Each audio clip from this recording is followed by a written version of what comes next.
নমস্কাৰ শ্ৰদ্ধা শিক্ষাগুৰুসকল।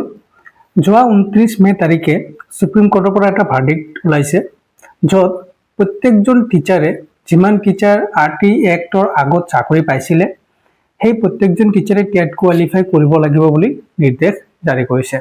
এতিয়া সেই ভাৰ্ডিক্টখনত টোটাল 17টা পেজ আছে আৰু এই পেজখনত কি কি কৈছে সেইটোৰ বিষয়ে আজি আলোচনা। এতিয়া এই ভাৰ্ডিক্টখনত কোৱা ধৰণে যদি কোনো টিচাৰ RT এক্টৰ আগত চাকৰি পাইছিলে আৰু এতিয়ালৈকে চাকৰি কৰি আছে আৰু সেই টিচাৰৰ চাকৰিকাল এতিয়া 5 বছৰতকৈ যদি বেছি আছে তেনেহলে সেই টিচাৰে কি কৰিব লাগিব, টেট কোৱালিফাই কৰিবই লাগিব, টেট পাছ কৰিবই লাগিব আৰু সেইটো 2 বছৰৰ ভিতৰত কৰিবলৈ নিৰ্দেশ দিছিলে ইয়াত কোৱা ধৰণে। তাৰ পিছত কি কৈছে, সেই 2 বছৰ যিটো দিছে এইটো কেতিয়াৰ পৰা ষ্টাৰ্ট কৰিছে, 1 ছেপ্টেম্বৰ 2025 পৰা সেইটো কৈছিলে যে এই 2025 পৰা 2027 ভিতৰত এইখিনি কৰিব লাগিব বুলি কৈছিলে। পিছত গৈ সেইটো আকৌ মডিফাই কৰিলে আৰু এই 29 তাৰিখে যিটো ভাৰ্ডিক্ট দিছে তাত কৈছে যে সেইটো 2025 পৰা 2027 নকৰাকে কি কৈছে যে 2 বছৰ ঠাইত 3 বছৰ কৰি দিছে, মানে 2028 ভিতৰত এইখিনি কৰিবলৈ নিৰ্দেশ দিছে। 2028 31 আগষ্টৰ ভিতৰত আপোনাৰ টেট কোৱালিফাই কৰিবলৈ নিৰ্দেশ দিছে। ইয়াত আৰু কি কৈছে যে যদি কোনো টিচাৰে ধৰক RT এক্টৰ আগত চাকৰি পাইছিলে বা কোনো টিচাৰ এনেকুৱা আছে যে যিসকলে RT এক্ট ইমপ্লিমেন্ট হোৱাৰ পিছত চাকৰি পাইছে, যদি তেনেকুৱা কিছু টিচাৰ আছে সেই টিচাৰো টেট কোৱালিফাই কৰিব লাগিব যদিহে তেওঁৰ চাকৰিকাল এতিয়াও 5 বছৰৰ বেছি আছে। যদি 5 বছৰ আছে বা 5 বছৰৰ ভিতৰত আছে তেনেহলে এটা কণ্ডিশ্যন ইয়াত দিছে কি যে সেই টিচাৰে টেট কোৱালিফাই নকৰিলেও হ'ব, মানে টেট পাছ নকৰিলেও হ'ব, কিন্তু তেখেতে কোনো ধৰণৰ প্ৰমোশন নিবিচাৰিব।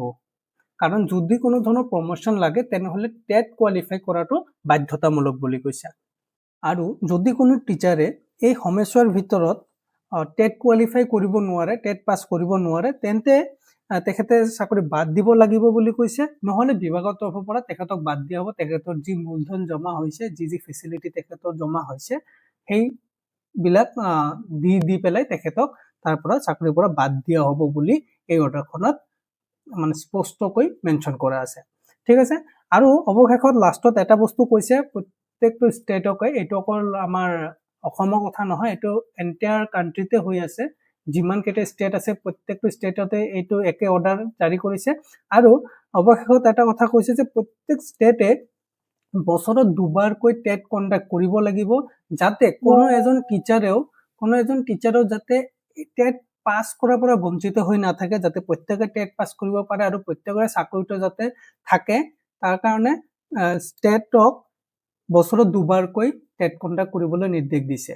গতিকে এইটো আমাৰ 2026 এই বছৰত যদি 2বাৰ নহয় কমেও 1বাৰ হ'বই টেট, আৰু পিছত গৈ 2027 আছে, 2027 আছে, তাত আপোনাৰ 2 বছৰ পাই যাব, আৰু 2028 মানে 2028 আকৌ 2 বছৰ পাই যাব। গতিকে আপোনালোকৰ চান্স আছে 5বাৰ এটেম্প্ট কৰাৰ টেটত, তাত আপোনালোকে প্ৰিপাৰেশ্যন কৰি ল'ব পাৰে। লগতে CTETও আছে, বছৰত 2বাৰকৈ হৈ আছে CTET, তাতো যদি আপোনালোকে প্ৰিপাৰেশ্যন কৰি দিব পাৰে তাতো আপোনালোকৰ কাম হৈ যাব।